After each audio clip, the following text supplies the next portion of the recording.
अल्लाहुम्मा सल्लि अला सय्यिदिना व मौलाना मुहम्मदिन व बारिक वसल्लम। अस्सलामु अलैकुम व रहमतुल्लाहि व बरकातुहू। नाज़रीन, उम्मीद करता हूँ खैर व आफियत के साथ होंगे। अल्लाह रब्बुल इज़्ज़त का लाख लाख करम है, उसका करोड़ फ़ज़ल है कि जो हमारी असम्बली के अंदर कुछ लोग ऐसे मौजूद हैं कि जिनके दिल में इश्क़ मुस्तफ़ा की लहर मौजूद है, जो अपने नबी से बहुत ज़्यादा मोहब्बत करते हैं। तो वो जब भी कोई ऐसी कार्रवाई होने जा रही होती है तो वो बड़े उस वाले से बाखबर होते हैं, और उस वाले से अवाम को भी वो बाखबर करते हैं कि अब कोई डाका पड़ने वाला है, अब कुछ बड़ा होने वाला है। तो अभी वैसे तो इन दिनों के अंदर हुकूमत के साथ बहुत ज़्यादा, जैसा कि शहबाज शरीफ साहब लंदन में जाकर उस मिर्ज़ा कादियानी से मिलते हैं, ये सारी चीज़ें तो इसके बैकग्राउंड में हैं। इस वक्त कादियानी लॉबी बहुत ज़्यादा मुतहर्रिक है, इसके हवाले से हम बात कर चुके हैं। लेकिन सबसे ज़्यादा बढ़कर अल्लाह ताला करोड़ों रहमत नाज़िल फरमाए जुल्फ़िकार भुट्टो साहब की कब्र पर उन्होंने जो असम्बली के अंदर इनका रास्ता रोका है, ये बहुत बड़ी रुकावट है।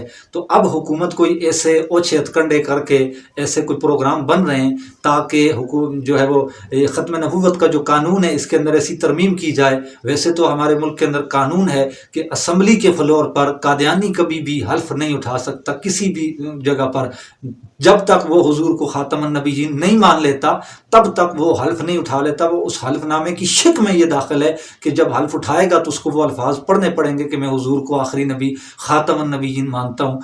तो इस हवाले से ये, और फिर यहाँ ये भी एक धोखा दिया जाता है कि हम ख़ातमुन नबिय्यीन मानते हैं। इससे भी लोग थोड़े से जो है ना कन्फ्यूज़न का शिकार हो जाते हैं कि देखो वो तो हुजूर को ख़ातमुन नबिय्यीन मान रहे हैं।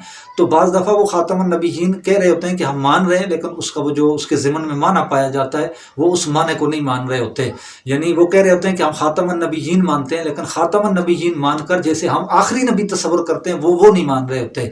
तो इसी तरह बाज़ दफ़ा वो कह देते हैं कि हम आखिरी नबी मानते हैं। तो इससे अवाम और ज़्यादा कन्फ्यूज़न पैदा हो जाती है कि देखो अब ख़ातमुन नबिय्यीन भी मान लिया, अब आखिरी नबी भी मान लिया, तो अब कौन सी चीज़ बाकी रह गई है। ये तो मुसलमान वैसे ही जो है इनके दुश्मन बने हुए हैं, ये तो हुजूर को ख़ातमुन नबिय्यीन तक मान गए हैं और फिर आखिरी नबी मान गए हैं। तो याद रखिएगा, ये आखिरी नबी भी अगर कहीं कोई अपनी जान बचाने के लिए कह दे कि मैं आखिरी नबी मानता हूँ, लेकिन इसके बावजूद भी इनका ये अकीदा है कि वो आखिरी नबी हैं, रसूल नहीं हैं।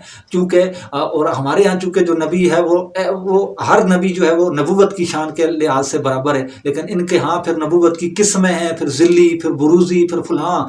तो लिहाजा इस हवाले से ये कन्फ्यूज़न दूर कर दी जाए कि अगर ये कह भी देते हैं कि हम ख़ातमुन नबिय्यीन मानते हैं या आखिरी नबी, तो ये आखिरी नबी मानेंगे लेकिन आखिरी रसूल कभी नहीं मानते, क्योंकि इनकी किताबें भरी पड़ी हैं जिस पर ये दलाइल देते हैं कि आखिरी रसूल आ सकता है। नबूवत का दरवाज़ा बंद हुआ है, रसूल रिसालत का नहीं हुआ। तो इस तरह की ये चीज़ें इनकी मौजूद हैं, लिहाजा इससे कन्फ्यूज़न न खाई जाए। ये एक ज़िमनन जो बात थी मैंने कर दी। तो अब जो इस वक्त हमारी हुकूमत है, इसका पूरा प्लान जो है वो उस खलीफे के साथ मिलकर बन चुका है कि इनको असम्बली के अंदर लाया जाए। और जिस दिन से ये असम्बली के अंदर आ गए तो यूँ समझें कि इनकी अपनी हुकूमत आ जाएगी ऊपर।